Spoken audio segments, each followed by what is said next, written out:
everyone, and welcome to Herosner Podcast Season 2, Episode 16, History of Armenia in the 6th Century, Part 2. It's Thursday, May 5th, 2022. Happy Thursday to everyone. I'm your host, Vic and Mike, and as always, I'm joined by my multi-talented co-host, Mr. Mike Balian. Say hello, Mike. Hello. Where we discuss our great Armenian history, covering different people, eras, and topics. We hope you are having a wonderful Thursday evening or whenever you're going to be listening to us or watching us. And we thank you for taking the time to join us. How are you? Man, a few words for this very moment. Man, I'm a man of few words. Just Why? simple hello. Simple hello. Yeah. Okay. I didn't have anything. Everything okay? Yeah, perfect. Yeah. It's been a good week.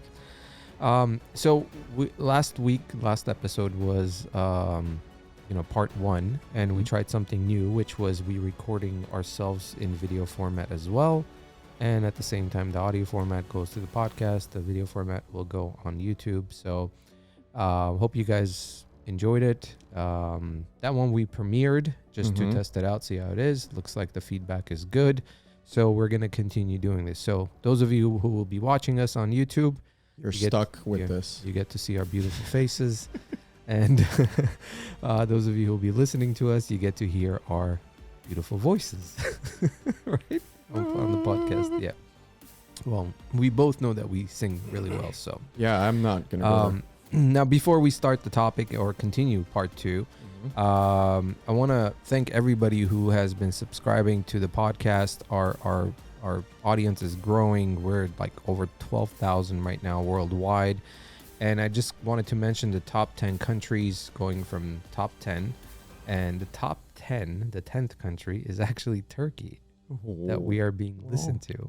There are Armenians there. Then it's Armenia. Okay, Armenia, you got to do something. You got to catch up. We got Greece. We got our Greek brothers listening to us. Thank you for the support. We got Italy. All right, Italy. That's good. Australia, Germany, Netherlands, United Kingdom, and we got Canada, and obviously the U.S. is number 1. Canada. Yeah.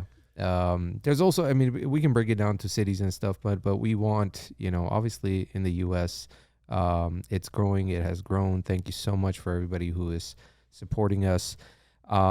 We want to get our YouTube channel subscription up. So those of you who are following us on the podcast, go to our YouTube channel and subscribe and hit that notification. So when we do go live, you guys join us during the live show. It's exciting. We obviously interact with everybody, and you get to ask questions to our guest, and it's fun, Yeah. So definitely do that. And you can search for us on YouTube. Just search for Herosner Podcast, and it will come up.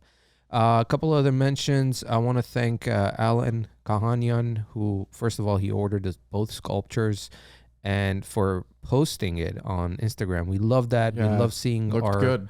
fans and customers who purchase the sculptures post it, and it looked great. Also, Mariam Balasanyan, thank you, Mariam. We appreciate it for tagging good setup. Yeah, beautiful setup. Yeah, beautiful good setup she's got going on over there. there. So if those of you who have purchased the sculptures, please post them, tag us, and we'll repost it for you. We love seeing that, and the orders. And we'll talk about you. Yeah. Well, we will. Okay. Yeah, why not? Okay, sure. Good stuff, though. And then, those of you who, the orders have been coming in, thank you so much, everyone. It's really, we're humbled. We appreciate it. And it just shows that you guys appreciate what Mike has done and what we've done with these sculptures. And we have more coming for you guys. Yeah. I also want to thank Robert Torosian for mentioning us. He actually, on Instagram, he hadn't heard about us. He has a huge following and a presence in the Armenian community, especially here in California, or I should say Los Angeles. He does great work in the community, and we appreciate everything he does. So just him mentioning and finding out about us, and he even mentioned that he loves the podcast. He's hooked on it. So Robert, thank you so much. Thank you very much, appreciate Robert. it, and we've gotten a lot more followers just because of that. What else? I think that's pretty much it, right? That covers it. Yeah. So Maybe? yeah, so we're gonna dive back into basically the history of Armenia in the 6th century, part 2. We kind of ended off, during Justinian's reign, and we're gonna kind of continue from there. It does, this part we talk about a lot about Artavon. So we'll be talking about everything he went through and the exciting episodes they had. So and we're and notorious Mamikonians make a return. Yeah. Not the same Mamikonian. Not the same one. Not the same one. Very interesting. They make a return. And then the constant tug of war between the Byzantine and the Sasanian empires, and Armenia being kind of stuck in between. So, all right. So we're gonna begin. Now, Arthavan Archakuni became engaged to Justinian's niece, Praejecta. There's a name for your daughter. Yeah. But the marriage was not finalized due to the objection of Empress Theodora, the famous wife of Emperor Justinian. Add some things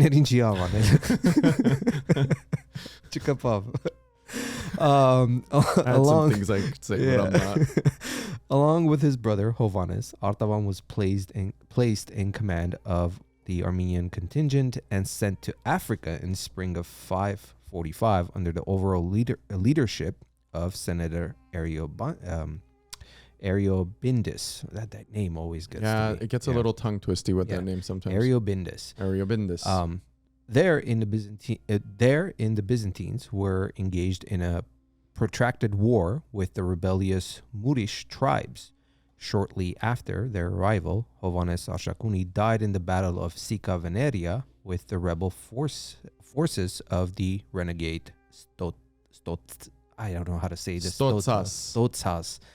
Man, these words again.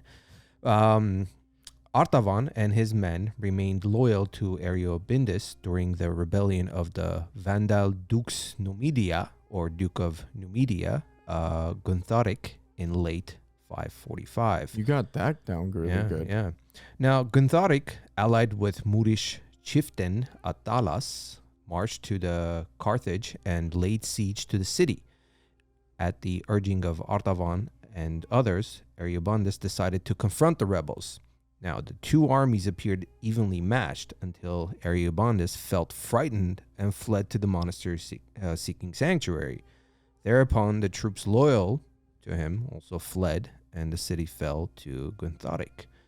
And we're seeing some pushback. Yeah. I wonder, the fact that they were evenly matched, I wonder what really frightened him to just give up and run away, basically. Well, according to the narrative, they're evenly matched, but does that mean they really are?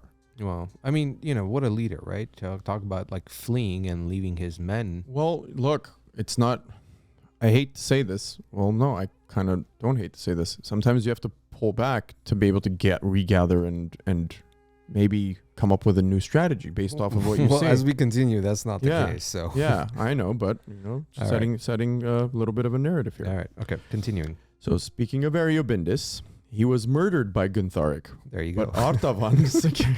That was quick. Yeah, that was quick. Well. Okay. All that talk just boom, gone. Right away. That's it. It's like stepping out of the penalty box and you go right back in. Yeah. Cancelled. Yeah, done. Over. But Artavan secured guarantees of his safety and pledged himself to Guntharic's service. In secret, however, he began planning to overthrow him. Soon after, Artavan was entrusted with an expedition against Antalas's Moors. He marched south along with an allied Moorish contingent under Kutsinas. Antalas's men fled before him, but Artavan did not pursue them and turned back. See? Strategy. Yeah. According to Procopius, our good friend Procopius, he's still alive and he's still documenting things. You know what? Every time I see that name, I want to say popcorn. I don't know why. Stop, man. Don't kill it. Every time, I just want to say popcorn. I'm sorry, Procopius. It's not Popcornopolis. It's Procopius. Procopius. Okay? Well, all right. According to Procopius, our friend, Artavan considered leading his men to join a loyalist imperial garrison that held out at Hadrammetum, if I said that correctly, under Marcentius, but decided to return to Carthage and go on with his plan to assassinate Guntharic. Oh. Artavon kept his plan in absolute secrecy for a long time, confiding only with his two closest Armenian friends. That's the way. Yeah. Tell a couple people if it's a secret, right? Even his Armenian unit of hand-picked and completely loyal veteran soldiers was not aware of this plan until the very last moment. Such a perfect concealment was achieved, not least thanks to the fact that during both planning and implementation stages of this assassination plot, the communication between the exclusively Armenian conspirators was in Armenian, an incomprehensible language for the ethnic elements of the imperial army in Africa. Yeah. Looks like there were no other Armenians around, huh? Yeah. I mean, going back to the fact that, we had Armenian, call them generals, right? Kind of leading the charge. High-ranking military officials. Yeah, high-ranking military officials in Africa. Nobody ever thought about that. For the Roman Empire. Nobody, I don't think, even knows Byzantine about that. Empire. All right. Okay, continuing. Upon his return to Carthage, he justified his decision to turn back by insisting that the entire army was needed to quell the insurgents and urged Guntharic to set forth himself. At the same time, he conspired with his nephew, Gregory, and a few others of his Armenian bodyguards to assassinate Guntharic. On the eve of the army's departure in early May of 456, Guntharic hosted a great banquet and invited Artavon and Athanasius to share the same couch, a mark of honor. Suddenly, during the banquet, Artavon's men fell upon Guntharic's bodyguards, while Artavon himself allegedly landed the killing blow on Guntharic. There you go. Mm-hmm. He's like, I got to do it myself. Yep. This deed won him great honor and fame. Priajecta, the widow of Aribandus and niece of Justinian, who Guntharic was planning to marry, gave him a rich reward, while the emperor confirmed him as a magister militum, or supreme military commander of Africa. So there you go. Artavon became the supreme military commander of He was running Africa. I mean, that's not a joke, Nope. And they had almost all of northern Africa under their control. Yeah. Soon afterwards, Artavon was indeed recalled to Constantinople, replaced in Africa by John Troglita. He received numerous honors from Justinian and was named Magister Militum Praesentalis. Wow. I don't know if I said that right. Comes Foderatorum, and honorary council. I don't know. But You brushed up on your Latin, didn't you? Yeah, I've been practicing. Mm-hmm. Despite this and his great popularity, however, he was unable to achieve his ambitions in marrying Priajecta. He really wanted to marry that woman.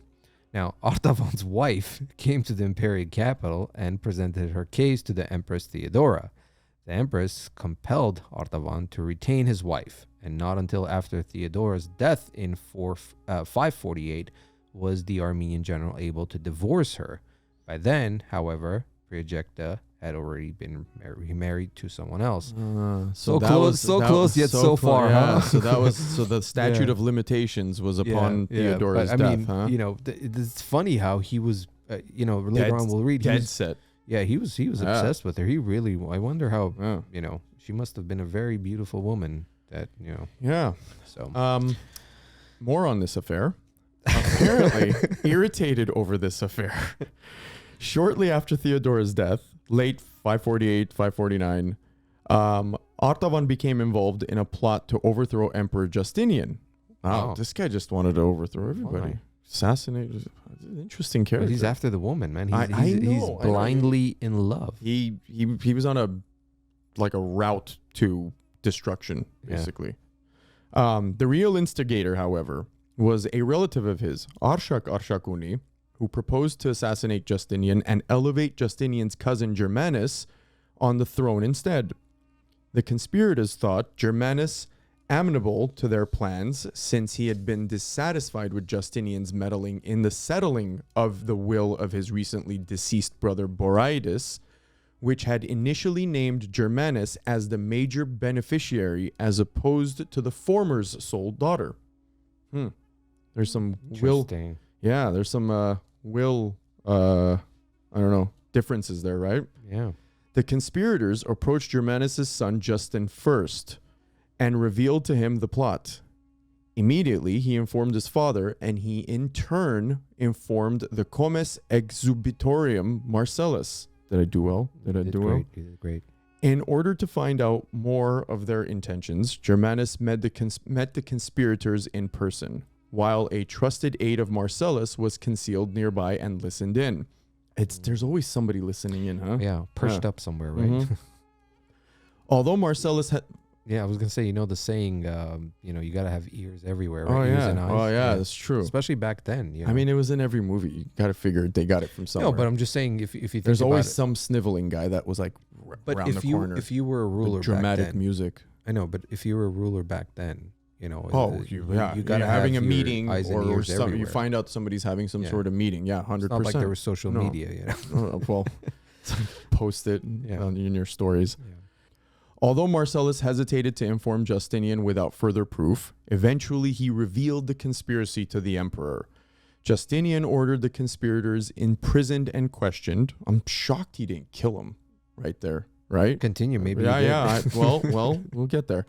But they were otherwise treated remarkably leniently. See? I guess not. Artavon was stripped of his offices and confined to the palace under guard, but was soon pardoned. He was a nice guy.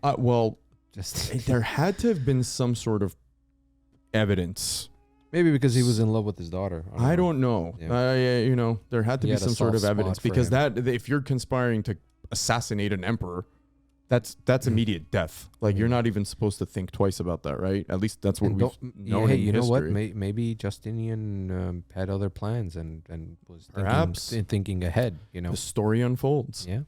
In 550, Artavan was appointed Magister Militum per Trathius and sent to replace the aged senator Liberius in command of an expedition underway against Sicily, which was overturned by the Ostrogoth king Totila. There's that guy again. Yeah.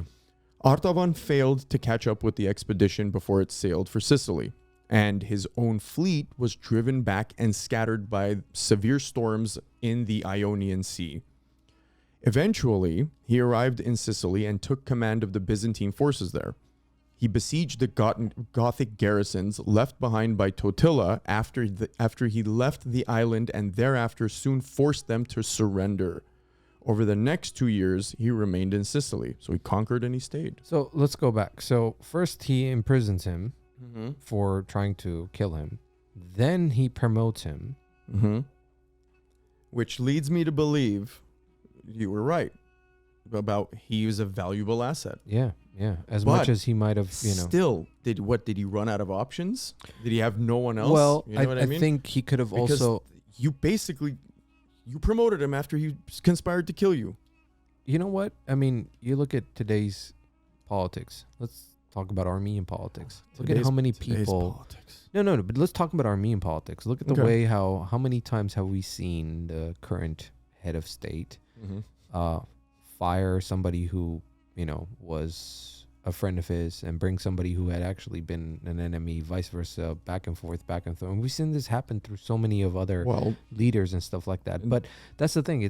I think it's also a little bit of, like you said, he was an asset. He was if he got rid of him, if he killed him, then Artavan wouldn't have been able to do what he did. Perhaps a puppet.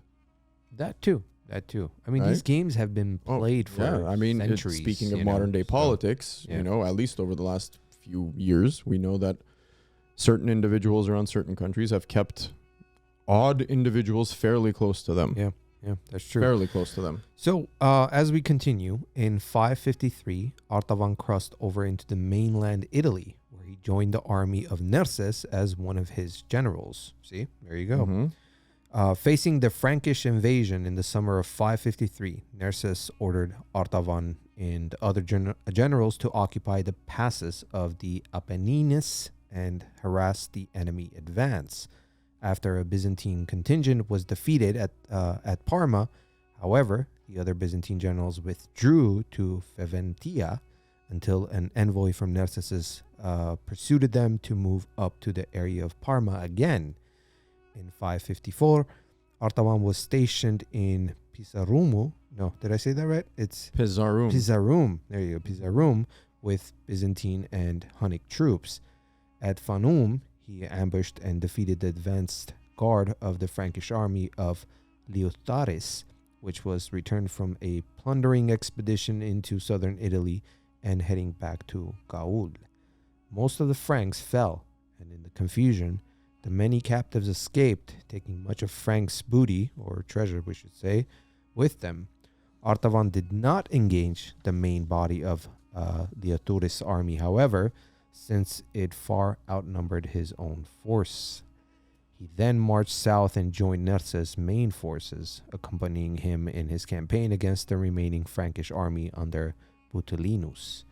At the decisive Byzantine victory in the Battle of the Casilinum, along with Valerian, Artavon commanded the cavalry in the Byzantine left flank. They were concealed in the woods as part of Nerses' strategy to attack the Franks in the rear and encircle them. So another strategic. So we have the plan Franks. from so we have the Franks, the Nerses. Goths. I mean, everybody was trying to come into ruining the Roman Empire, Yeah. the Byzantines, Yeah. right? Yeah. Like at this point, what are we in? Like the middle of the 5th century? Yeah. You know, if anybody knows their history, I believe it's in the 7th century the Roman Empire fell. Yeah. But it was just this nonstop wave after wave onslaught of the Goths. Yeah. You know, I'm kind of going to like general history. Yeah. Yeah. And we're seeing it play out. Yeah. And we're seeing Armenians at the head of it, Yeah. right? Of the resistance, so to Yeah. speak. I mean, if you think about it, Armenians from Nerses to Artavan, we were running the show pretty much as far as the battles go. well, at this point, it almost feels like that last leg of the Roman Empire yeah. was trying to use everything at their disposal, everyone at their disposal Yeah. to fend off these people, Yeah. right? Yeah. No. Yeah. True. By 530, General Nerses was able to convince the Kamsarakan Nakharar, Sahag, Harahat, and Nerses to not to be confused with his more famous relative under whom he served, Yeah. who hailed from Nerses' same noble house in the eastern portion of Armenia to join his, that is to say, the Byzantine side. Mm-hmm. The Kamsarakan Nakharars quickly rose through the ranks to become prominent governors through the Byzantine Empire, like we were talking about. Yeah. By 535, Harahat Kamsarakan was already mentioned as the Duke of Palestine, or Duc Palestinae in Latin. Hold on. He was the Duke of Palestine. Again, this is going back to the Armenians are pretty much governing all these areas. Or head Even though we statesman. were under even though we were under control of Yeah. the Byzantine and you know. But I mean, it's the Roman Empire. I mean, look, I'm not downplaying anything. It's the Roman Empire. There's so many different cultures. The reason I peoples. mentioned is like the Roman Empire could have easily or Byzantine Empire. or Byzantine same Empire, thing. yeah, could have easily put their own generals and Of course. not let the Armenians do anything. But I mean, after everything we've written so far, or not written, read from the first part to this, it is Nerses, it is Artavazd. Yeah. It's constantly the Armenians who are running the show. So, Nerses Kamsarakan was appointed as the governor of Egypt, and with his Armenian troops was able to secure the region for the Byzantine Empire during the clashes with the Vandals. Now There we you got go. Egypt too. yeah, In 538, Harahat, along with his brother Nerses and other Armenian generals, such as Vasak and Hovannes, were sent to Italy to liberate it from the Goths. The Armenian generals, along with their Armenian troops throughout 538 to 540, participated in a number of successful campaigns in Italy. However, Belisarius was not happy with their success, which, in his mind, only helped to elevate the prestige of his rival general Nerses. Belisarius was able to temporarily send Harahat and other Armenian generals away from the city of Ravenna in Italy. However, the Armenian generals continued their successful military operations in the subsequent years throughout the Italian peninsula and the Balkans. yeah. But again, you see, it's constantly the Armenians. They're turning to the Armenians. Armenians, go do this. Go take care of this. Go take care of that. Let's not lose sight of all the different locations. Yeah. That there is upheavals and battles. That's what. Whatever's going. I mean, it almost feels like the entire map of. All I keep picturing is the entire map of the Byzantine Empire is just flared up. Yeah. It's like Flared up. proxy wars. Kind of reminds you of what's going on today. I know, but what I'm saying is like proxy wars, and it's the Armenians, the generals, who are running the show. Majority of it. I mean, you're talking about, we got Palestine, we got Egypt, Again, we're looking at it from like a specific perspective, right? But it just sounds like the whole thing was on fire, man. Pretty much. Not necessarily on fire, literally, but figuratively. Yeah. Right. Well, according to Procopius, Justinian also ordered the rebuilding of Karin, which he was noted was the new capital of the Byzantine Armenia and was one of the traditional fiefs of the Archakunis. The city walls were greatly reinforced and battlements expanded with a double row parapet formation added. A moat was also dug and filled with water under the city walls. The city defensive towers were also roughly rebuilt and enlarged. Finally, the emperor ordered a large garrison to be stationed inside the city walls in order to deal with the future Sasanian insurgents. Man was thinking ahead. Mm-hmm. Justinian also ordered the rebuilding of old and erection of a number of new outposts, fortresses, and castles throughout Inner Armenia. What a nice guy. Yeah, he was rebuilding, Mm-hmm. I mean, after all the battles that happened, destruction, the guy said, hey, I'm not being rebuild. sarcastic. Yeah. I'm like, what a nice guy. Yeah. New churches and beautiful structures were also erected by the order of the emperor throughout Armenia. Both General Belisarius and Nerses had been recalled by Justinian to Constantinople to deal with the Sasanian army that had invaded the eastern province of the Byzantine Empire. In 544, the Sasanians defeated a Byzantine force of 30,000, but were unable to take the Armenian city of Edessa or Urha. A temporary Byzantine Sasanian truce was concluded in 545. However, as usual, hostilities were renewed in 549 and continued until 562, when Justinian and Khorsov the first signed a 50-year peace treaty, which only lasted for 10 years. So let me get this straight. The hostilities were concluded in 545. And then it renewed basically 4 years later and continued for another 13 years. Then they signed a 50-year peace treaty, which lasted 10 years. They weren't very good at math. Yeah, I don't think, well, no, it's not the math, but I mean, you can tell that hatred between the Byzantines, the Romans, and the Sasanians, where no matter what treaty, it just didn't last. It just always flared up again. So 50-year peace treaty lasted only 10 years. I mean, can you imagine the fact the 50-year? Did they really think they were gonna, live that long enough to? We've talked about other treaties and other deals, and for the most part, it lasted most of it. Maybe not all of it. Yeah. Yeah. It's not an American movie where there's a happy ending. And they signed a 50-year peace treaty, and that was it. The movie cuts and to the credits. Yeah. Doesn't work that way. Troubles in the Marzpanate of Armenia again began to resurface in 564, when Shah Khosrov I appointed one of his relatives, Chihor Vishnasp, as the new Marzban of Armenia. Chihor Vishnasp, sorry if I messed that up. Say that 10 times. Chihor Vishnasp. Vishnaps. Isn't Vishnaps a drink? No, that's schnapps. Schnapps. No, Vishnaps. Vishna and the Numen Isn't that not peppermint schnapps? Peach no, what schnapps? is it like Armenians? They put like take the cherries, they put it, and they put like vodka over it and let it sit for that's like moonshine, man. Yeah, I know. But anyways, continuing. So Chihor Vishnasp once again alienated many of the Nakharars when he raised taxes throughout Armenia. He also proclaimed that he would build in the capital, Devin, a new grand Zoroastrian fire temple. Oh, no, you didn't. That's the way you win the people. Yeah. Events were unfolding that to Armenians seemed like deja vu of the times of the Vartanants and Vahanants wars. Remember that? Oh, nope. No, you don't remember that? None. No? Okay. Completely blocked. Okay. Thus, it is not surprising that the Armenian clergy and a number of Nakharars came to resent Chihor Vishnasp's policies. In 571 AD, a new Armenian uprising began to brew once again. Yep. Well, that's what you get for trying to build a fire-worshipping temple. I mean, the balls on this guy. Would I be off to say that he did this on purpose? Well, of course. Yeah. He wanted to stir something. Of course. And he got it. The Armenian resistance was once again led by the House of Mamikonian. Oh, those Mamikonian. There's the return. Yeah. The leader of the uprising was yet again named Arthavan Mamikonian. But not the same. Nope. This is the third one. Nope.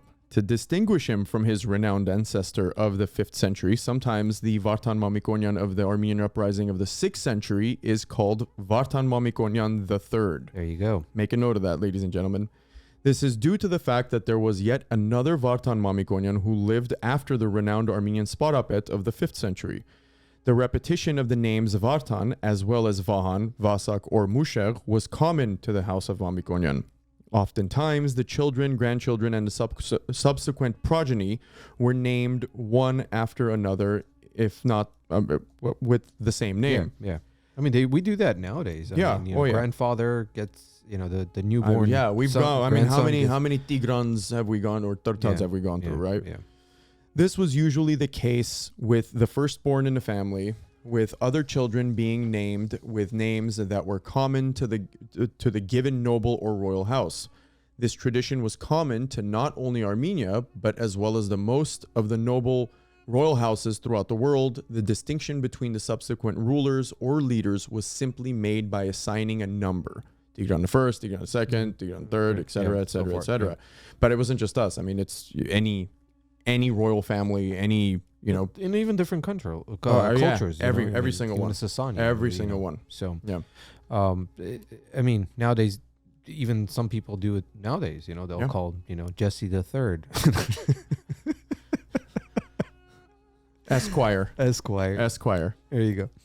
The Armenian uprising of 571 began when Catholicos John told Chiro Vishnasp that the Armenians could not tolerate the erection of the Grand Fire Temple in their capital. I mean, why would they? Not happening. However, the Sasanian Marspan not only rejected Catholicos' pleas to stop the erection of the Zoroastrian temple, but actually gave orders to the builders to lay its foundation and speed up the completion. I'm telling you, this guy he has it coming. It was clear to the Armenian side that Chior Vishnasp had finally to honor the core tenets of the 484 Treaty of Navarsak, which guaranteed the Armenians would have freedom of worship. To our fan over there who had a problem with that, Catholicos John and Sparapet Arthavan Mamikonian III, as a last resort, again reminded the Sasanian officials about the terms of the Treaty of Navarsak, which once again was to no avail. Nope. Okay, I guess nothing in ink really matters. Now let's see what happens. So, thus, the window for talks closed, and the Armenians decided to once again take up arms to defend their national and religious freedom. As always, you're just not going to mess with that. No. Arthavan Mamikonian III raised an army of 20,000 warriors, which included detachments of both cavalry and infantry formations. On Tuesday, February 2nd, 572, the Armenian forces attacked Chihor Vishnap's regiment stationed in Devine. The Sasanian and Marspan's forces were caught off guard and were defeated during the battle. Chihor Vishnap's was killed during the battle, and the Armenians were now in control of the capital of Armenian. There you go, guys, buddy. I'm throwing a party. 20,000 people invited. We're putting this bad boy down. Yeah. Right? And they got to control Devine again, Nope, not here. In order to squash the uprising, Shah Khosrov I sent General Baram Chobin. However, the latter was defeated by Arthavan Mamikonian at the Battle of Khagamkhia. The Sasanian general fled the battle, but Khosrov was not prepared to give up and started to prepare for a new military campaign against the rebels with a much larger force. Yeah. Arthavan Mamikonian realized that without the Byzantine support, in the long term, the Armenian side would not be able to win against much larger Sasanian forces. Thus, Arthavan Mamikonian and other Armenian Nakharars went to Constantinople in order to secure the support of the Byzantine Emperor Justin II, who had succeeded Justinian in 565. If I mention, we talked about this in the Vartanan's War, like how people were kind of not happy with Arthavan Mamikonian I, who didn't go to get support from the Byzantines and rushed into it, and which was ultimately why he died on the battlefield. But again, that led to the 30 years of the Vahanans War, which gave him the freedom. Sparked something. Yeah. Did it not? He was martyred, Of course. Continue. The emperor did provide troops, and Arthavan Mamikonian headed a combined Armenian-Byzantine force. However, during Vartan's absence, the Sasanian army headed by Baram Chobin had once again entered Armenia and ravaged much of the land. Of course. The Sasanians also developed a tactic of dividing the Nakharars by appointing Philip Suni as the new Marspan of Armenia, thus pitting the house of Suni against the house of Mamikonian and turning the struggle into an Armenian Civil War. Oh. Stirring the drink. Since the Armenian rebels were mostly concentrated in Byzantine Armenia, in and around the city of Karin, Shah Khosrov in 576 decided to personally lead an army to take Karin and defeat the Armeno-Byzantine forces. Interesting events. Some factions.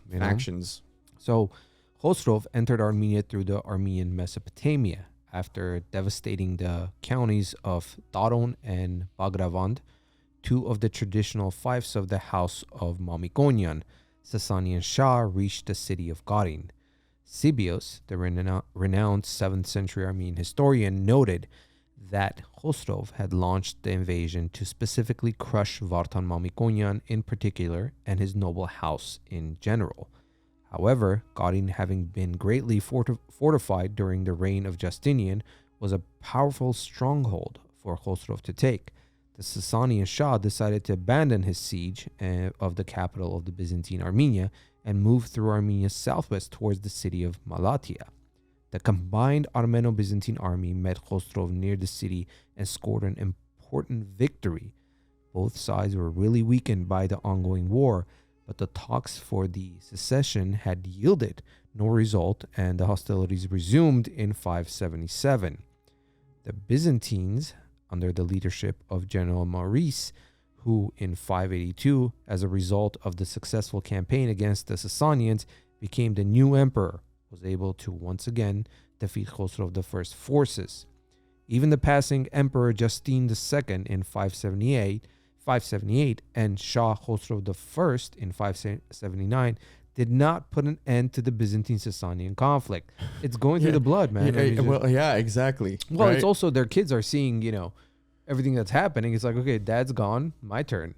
Well, it's interesting that both heads of state, more or less, move on in a 1 year span, and it's still turmoil, right? Yeah. They did a good job of messing with things from within, like really deep. Definitely. Now, Emperor Justine II in turn was succeeded by Tiberius II Constantine, who was the de facto ruler of the Byzantine Empire from 574, due to the fact that Justine, in his later years, had a mental breakdown, and Tiberius, as his adopted son, was running the affairs of the empire. This is going to get interesting from here. Yes, it is. So, having an adopted son become the emperor is not really favored. No. Community. Emperor Tiberius, in the spring of 582, once again sent General Maurice to defeat the Sasanians. Maurice's army included Armenian General Nerses, who commanded the elite Tiberian regiment, named after Emperor Tiberius, of course. The Armeno-Byzantine forces were again victorious. However, the endless war had a devastating result on much of Armenia, of course it did, which along with Mesopotamia served as the main theater of war. I mean, how many times are we going to mention of course main it did. theater of course of it war? did. Of course it's it like, did. We're going to war. Okay, where's Armenia? There. It's like almost there, right there. You know what's funny? It's like even other countries that have nothing to do with this. What was that game like, called? Pin the needle on the donkey or something, right? It's just on the map. It's like, we're right there, Armenia. What I'm saying is, like, imagine even other countries that have nothing to do with this. It's like they're going to go to war. Let's say India or something, and okay, it's going to go fight in Armenia. I mean, think about how many times so far we've talked about the people rebuilding and it turning into a theater of war. Rebuilding, being ravaged. Rebuilding, theater of war. Rebuilding, ravaged. I mean, do I have to how many times? Can you imagine? I mean, how many times our How many lands have centuries gone it's- to have yeah. been laid to ruin? Yeah. It's unfortunate. How many times, man? It's mind But blowing. here's the thing, that's why we're builders. Fine, That's but why we're yeah, builders. I get it, man. It comes but from it comes from Ugh. millennia now, just and all we did was, build and build and build. They try to take us down. They try to destroy our lands, our cities, whatever. We still it's rebuild, still disheartening to and think we do about, the same man. thing till And I'm this not day. even exaggerating I when know, I say but that. we still do the same thing today. I We're know. builders. We I know. build. I mean, look at what we've done here in California alone, or let's talk about specifically Not just Glendale, here, Burbank, all over, and, all over Europe, wherever we Northern go, Europe, wherever we go, we make things better. We rebuild, Yeah. and make the communities better. So you're welcome. Whole Armenian counties, especially in the south, were devastated and laid to waste, with local Armenians plundered, killed, or driven away. Often the crops and livestock of Armenian peasants were seized by the warring sides to feed their armies, which in turn caused famine, which took the lives of those who had managed to survive the pillage and the killings. There you go. There's always circumstances Yeah. and consequences. Now, as we noted, starting especially in the 6th century, the Byzantines began to offer Nakharars lucrative positions not only in the empire's capital, but throughout the empire. Thus, as was noted, Armenian Nakharars and generals became governors in places like Italy, Libya, Macedonia, Thrace, Cyprus, and elsewhere. The Nakharars would move to the given country with their armed forces and even their subjects. Thus, a lot of the Armenian provinces and counties would be depleted not only of their nobility and solidarity, but more importantly of its general population, which would move with their lord to the land that the Nakharars moved to. And this is something that we always talk about, that, Yeah. when even back then, like we were talking about 6th century, it's the deportation of The Armenians uprooting. from their own lands, and they're being bribed, Well, and that's what it is. They're being bribed, and unfortunately, some of them went for it, But whatever, it is what it is. So, in the late 6th century, Emperor Maurice would even boast to the Sasanian Shah that with this deliberate policy of enacting the Nakharars and their renowned armies, he was not only fortifying the outlying regions of the Byzantine Empire, but was also resolving the problem of often the independent-minded Nakharars, who, in the eyes of the Byzantine emperors and the Sasanian Shahs, were always ready to raise the flag of their national liberation struggle. So, there you go. He's also trying to kind of control them so they don't, of course, he's start trying to another control rebellion. them. Yeah. Of course, these policies had a negative impact upon Armenia's long-term strength and development that was deeply felt as time went on.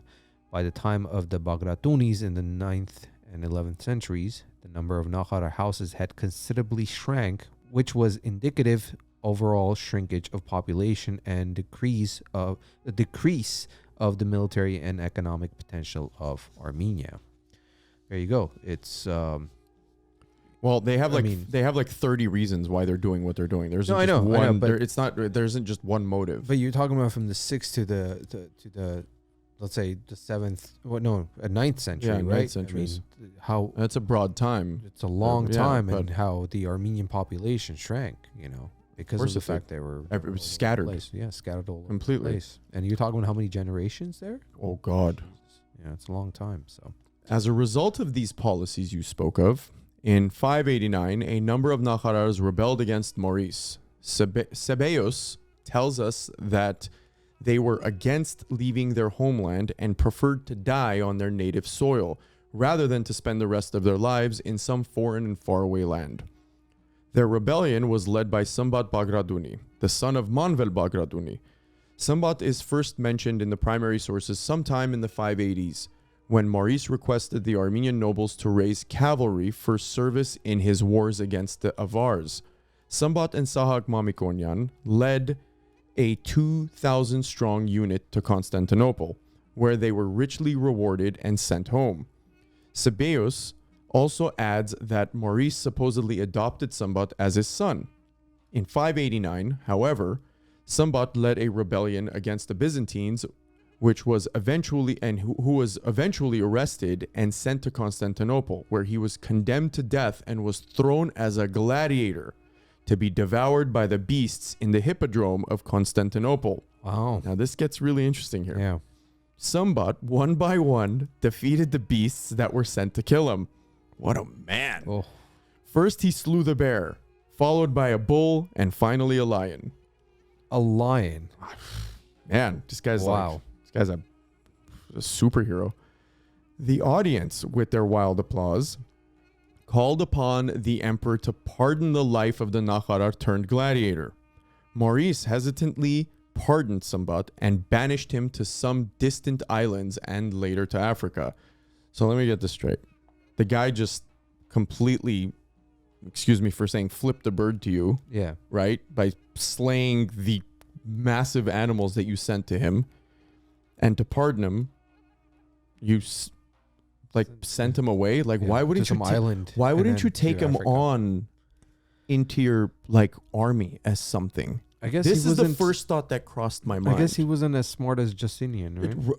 Sure, but a guy who just did that. Yeah.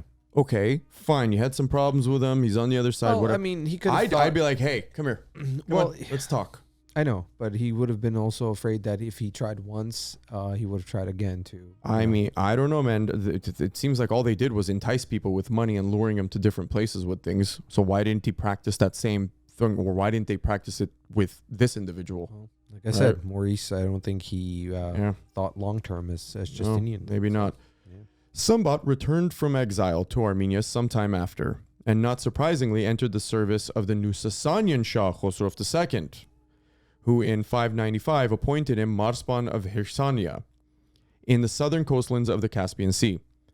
Sambhat served in his post until 602, but was initially employed in suppressing the rebellion of Vistaham in Khorasan before being recalled to reside at the royal court of Ctesiphon. There, he received further honors and was also appointed lesser minister of finance. At least somebody took account of his abilities, I right? mean, he was going from one position to another. Yeah, you know? yeah. But he was being appreciated from the Sasanian side, I guess. Of course. Now he's on the opposing side, right?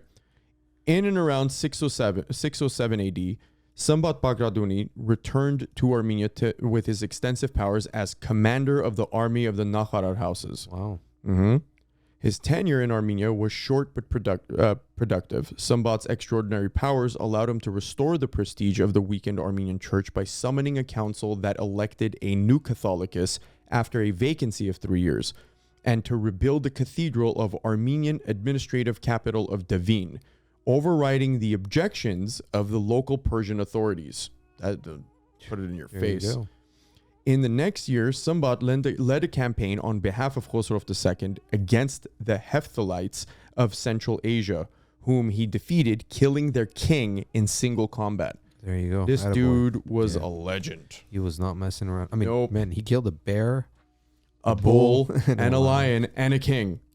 and a king. And a king. Yeah. I mean, you just don't mess with a guy like that. I'd call that a great game. Oh yeah. It's a great game. Yeah. During this time, as the Byzantine-Sasanian War raged on in 589, Hormizd IV ordered the veteran general Baram Chobin to drive the Byzantines away from the territory of the Marspanate of Armenia, which had been occupied by the Byzantine army for some time now. However, General Baram Chobin suffered another defeat as the Shah, angered by his defeats in the same year, ordered the arrest of the old general. So he wasn't too happy with him. However, that triggered a negative chain of events.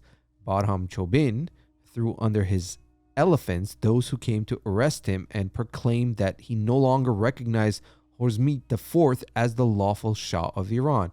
So let me get this straight. He threw people under his elephants? Wouldn't you?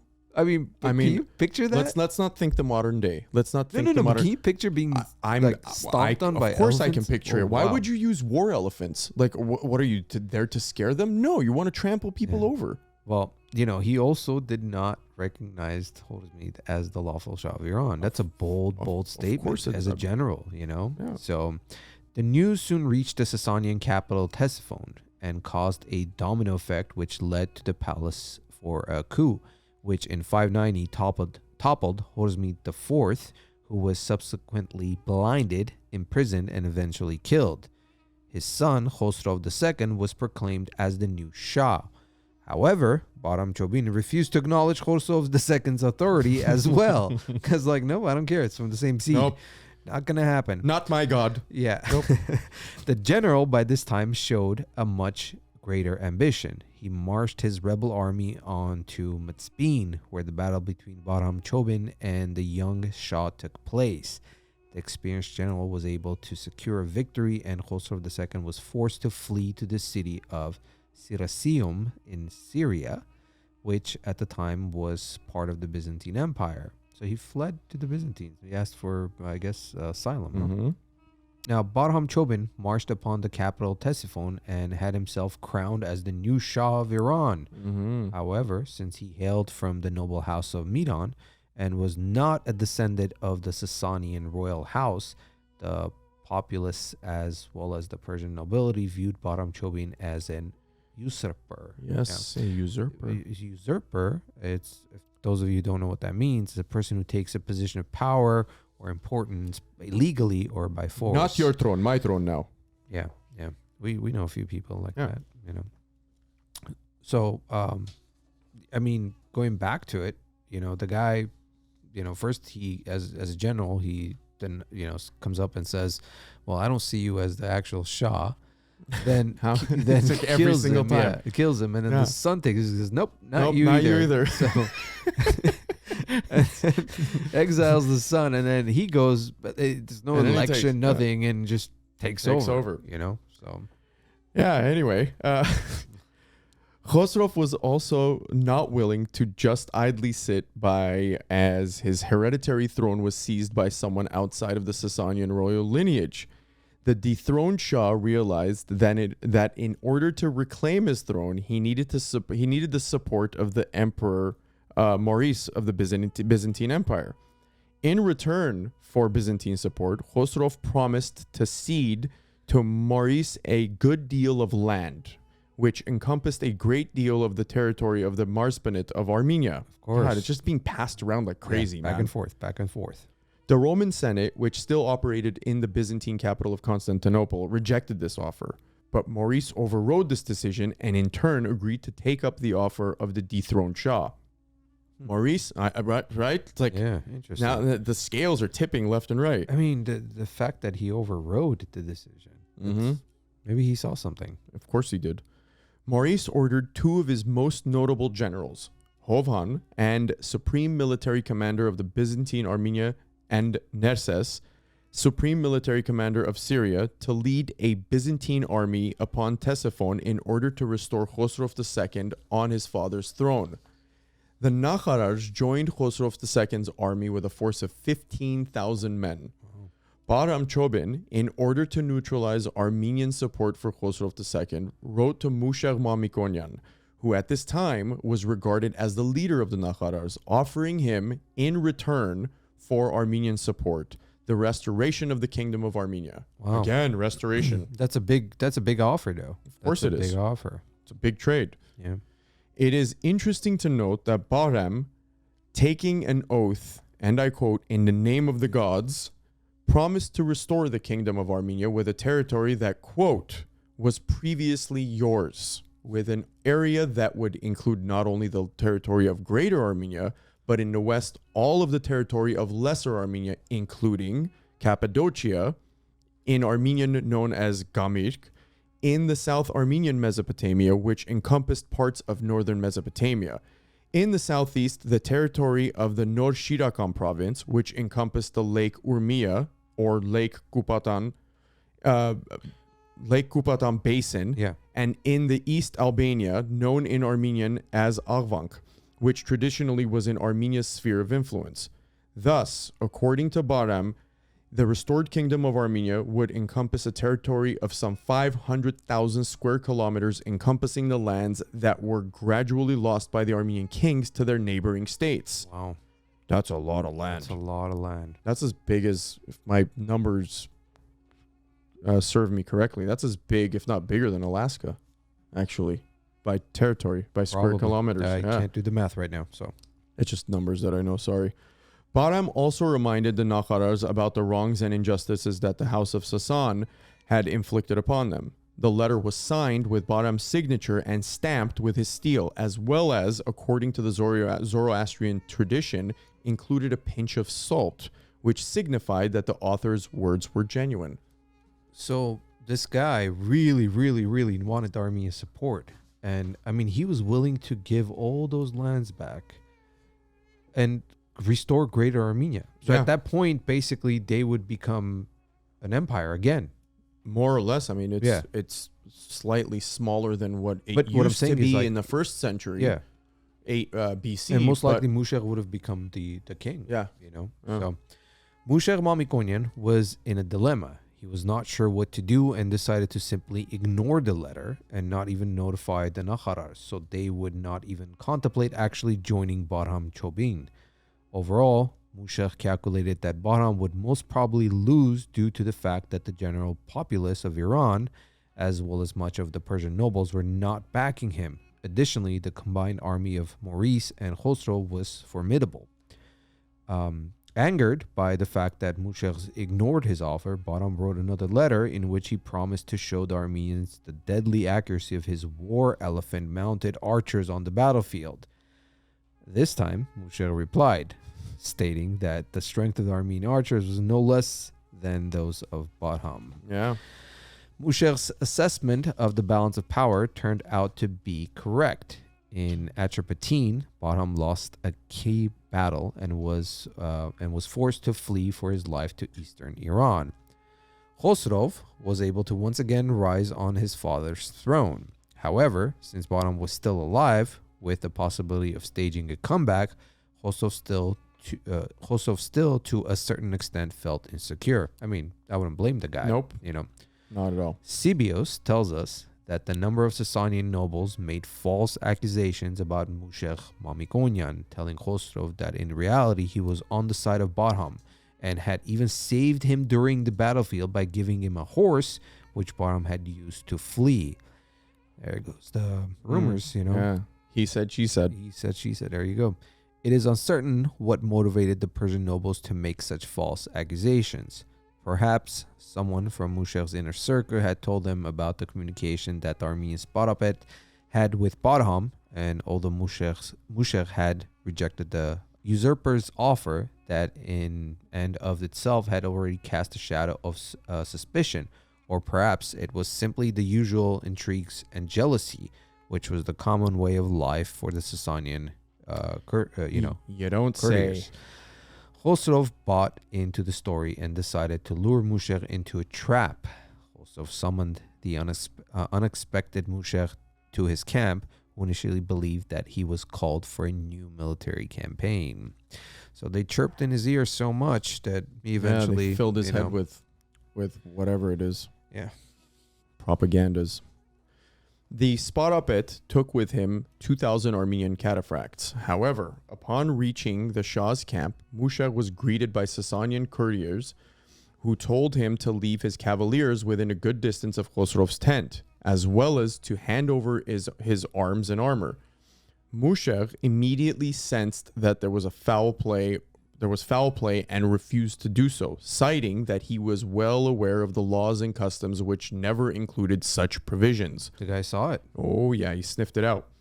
The seasoned general, who had seen many assassination plots, stated that he always carried his arms by his side, even when he was in his own castle or while on a visit.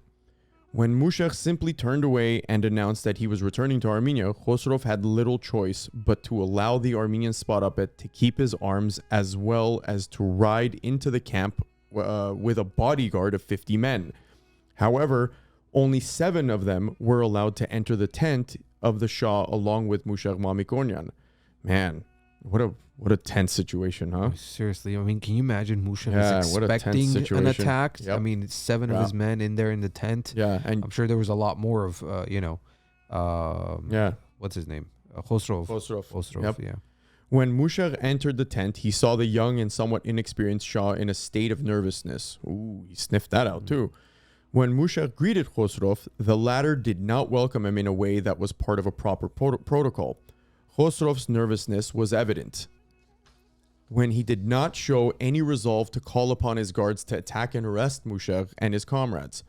Mousheg, already being highly suspicious, sensed that this was indeed an ill-conceived trap, quickly exited Khosrov's tent.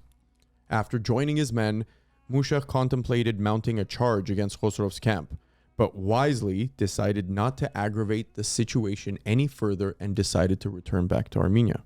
Yeah, smart move. Upon his return, he notified Hovan and Khosrov's Khosrov's intentions. Hovan, in order to defuse the situation, ordered Mousheg with a body of 400 cavaliers to take some of the booty seized from Baram Chobin to Constantinople. Interesting move. Yeah. Khosrov, through his scouts, was informed of this and decided to attack and kill Mousheg and bring the treasures back to his camp. Man. Some highway robbery situation here, huh? However, yet again, Khosrov would not meet success.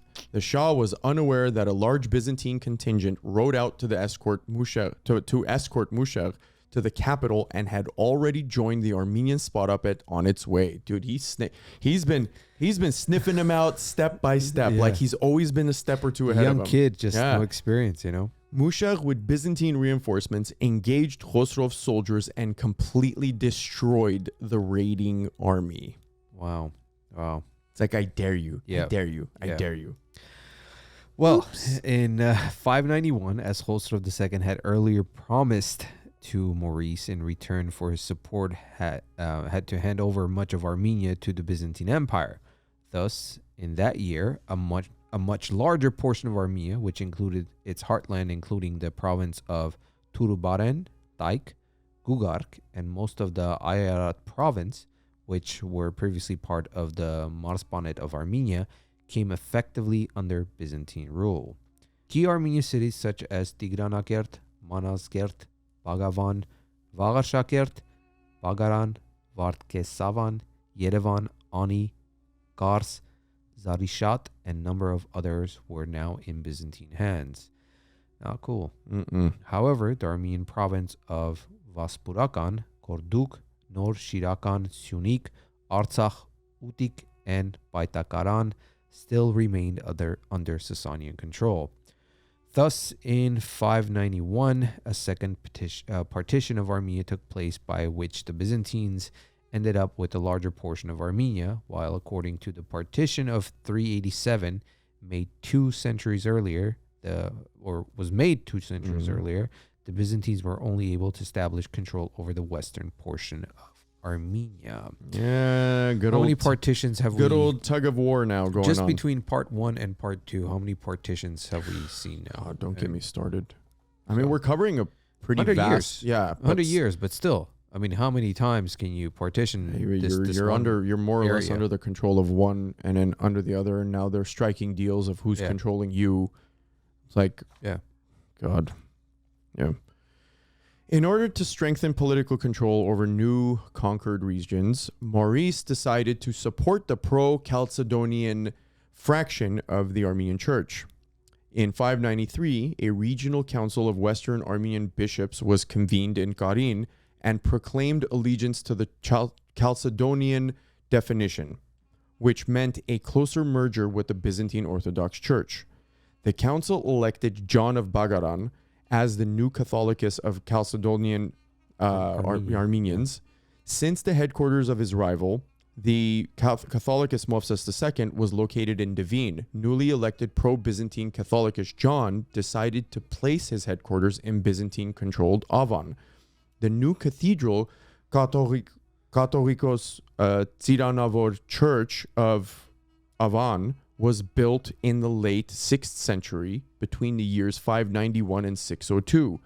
The Tsiranavor Church of Artavon is still standing, making it the oldest church in Yerevan. Wow. New complex in Artavon included the cathedral church and several other buildings. Adjacent to the church on the north side are the foundations of the palatial residence of the Catholicos, thought to have been constructed before the church around the years 581 or 582 AD. According to Sebios, both structures were built under the Catholicos' supervision. the church is believed to have been dedicated to the apostles. However, the Catholicus Catholicus' seat at Artavon did not have a long history. In the year 602, Khosrov II seized Artavon and eliminated the Catholicus' seat by transforming the complex into a monastery.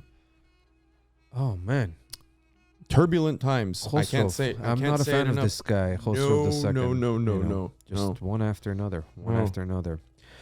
Well, the Byzantines would rule the western and central portion of Armenia until mid-7th century, when a new rising power, the Arab Caliphate, would not only take over the former Sasanian Empire, but would also conquer much of Armenia, including its heartland. The Byzantines, once again, only maintaining the western portion of Armenia. Yeah. They just could never cross that side. No. We will cover these important events and the history of Armenia in the 7th century, between 7th and 11th centuries, in a lot of upcoming episodes. Like I said, we're going through these centuries chronologically. Or trying to. So which basically actually those centuries, we're going to talk about the great Armenian dynasties of the Byzantine Empire. Mm-hmm. So between 7th to 11th century. We made some things happen outside of the motherlands, so to speak. So make sure you guys stay tuned. Hit that subscribe button, notification bell, so that way every time we have a new episode up, you guys will get to listen to it. Or watch us on YouTube now. We want those YouTube subscriptions to go up. So everybody, please go subscribe. We're fun. Yeah, even if you don't want to watch us, just subscribe. Who cares? Tell your friends, just subscribe. Yeah. But that was interesting, right? That was very interesting. Part 2 was a lot of. Well, there's a lot of back and forth. In such a short time, you have so much displacement, so much. Like I said earlier, it's like Byzantine Empire was on fire. Yeah. And at that point, everybody from all around, the Goths to the Franks, to now we're going to get into the Arabs. Yeah. Right? The Sasanians, everyone wanted a piece of the pie. Yeah. And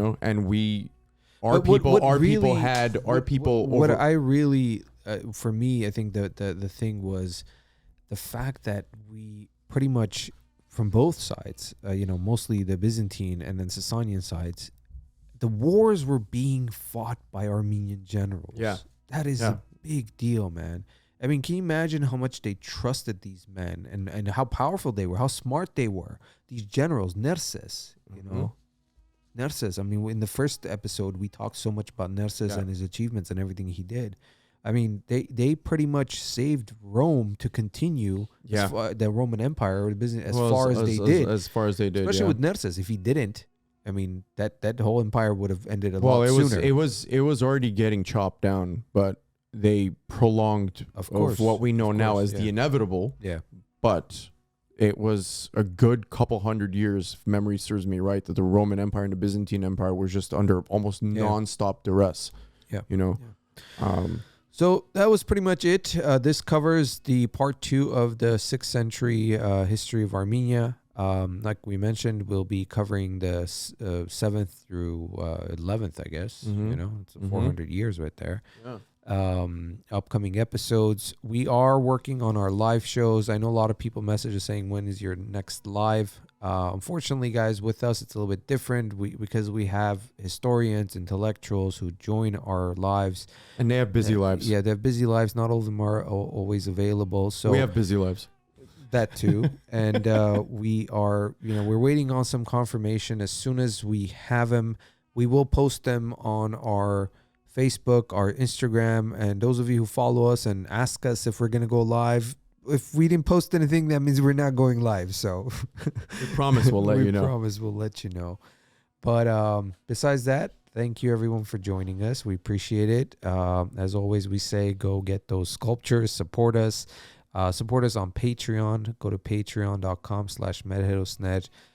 We got to get that moving. We don't have too many people on that. And, like I said, it's just $5 a month. It helps with running the show here. All the stuff, that equipment and research we do, our time. It's all for us and you guys.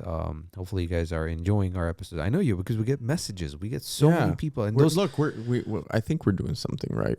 No. Well, I know we're doing something right, but I want to say to the people who reach out to us and write to us, we don't want to constantly mention this, but we enjoy those conversations. We love the fact that our fans, and we're actually, hopefully everything goes well, we have a fan who is turned out to be something special, and we might have her on the show. Because of a response. Because we're a response. Have this person on the show. So, what else? Anything else we want to mention? Yeah, No. go get those sculptures, guys. They're running. Listen, this is limited. I mean, I'm tired of pitching this. We should have something new by next week. Yeah. Also. Well, that too. But I'm just saying, people don't understand. These are limited. We're not gonna make 1,000 of these. No. Okay. So relax and give some love to the Queen, Ashkan Queen.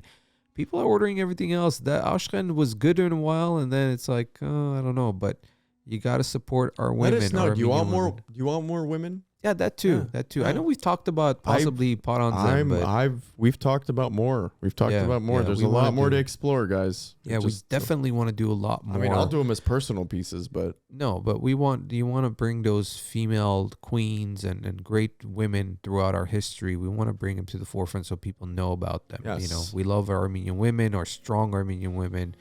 So let us know. Who do you think we should, like I keep saying we should do pot on them. Unfortunately, with pot on them, there isn't really pictures or anything. There's some paintings. I like that. Yeah. So it has to leave be that up to my imagination. Yeah, as we did with Tigran and Ashkan, Yeah. but still. Unless someone has a selfie that you can provide. The time machine. We need a time machine. Yeah. Somebody get on top of that time machine. So anyways, so that's pretty much for this show, guys. Thank you so much for joining us. And as we always say, respect each other, love each other. And till the next episode, take care of yourself.